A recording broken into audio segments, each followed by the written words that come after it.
I love this recipe for Instant Pot spaghetti and meat sauce because it uses sauce ingredients from scratch. You don't buy a store-bought sauce. I feel like that's just healthier because you can control the amount of sugar and salt and stuff that you put in there.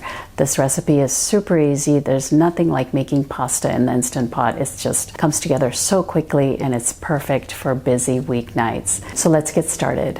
Here are your ingredients: 1 pound of lean ground beef, 28 ounces of crushed tomatoes, 2 cups of beef broth or chicken broth, half a pound of dry spaghetti broken in half, 1 tablespoon of tomato paste, half a teaspoon of black pepper, 1 teaspoon of salt or to taste, 1 teaspoon of dried oregano, 2 tablespoons of minced garlic, chopped parsley to garnish, 1 teaspoon of granulated sugar, 1 tablespoon of olive oil, 2 teaspoons of dry basil, 2 tablespoons of minced garlic, half a teaspoon or quarter teaspoon of crushed red pepper, half a cup of chopped onion, and not pictured in this photograph is freshly grated Parmesan cheese to garnish.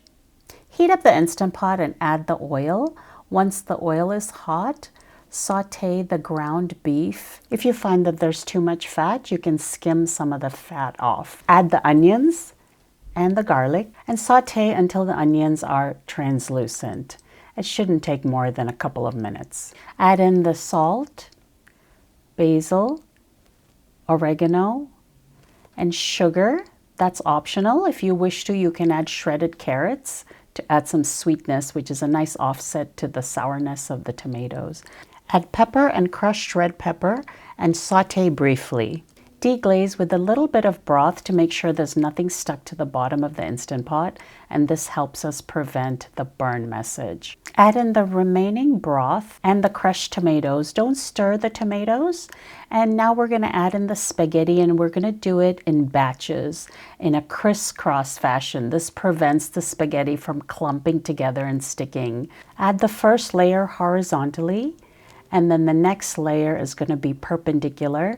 And if you want to push down on the spaghetti after each layer, that'll just make it easier for the spaghetti to be immersed into the liquid, because we're not going to be stirring the spaghetti.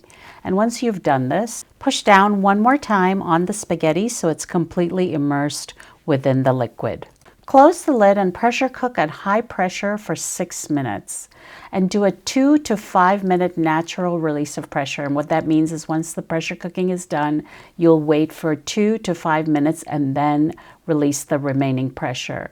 And that all depends on how much you like your spaghetti to be cooked. So if you wanted more al dente, I would stay closer to the 2 minutes. You may find that the spaghetti seems to be too liquidy. If you just let it sit for a few minutes, it will thicken up. And if you don't want the spaghetti and meat sauce to be so saucy, you can add more spaghetti when you're pressure cooking. So this recipe is calling for 8 ounces of spaghetti. You can make it 12 ounces. Thank you for joining me. I hope you enjoyed the recipe and get a chance to make it. I'll see you next time.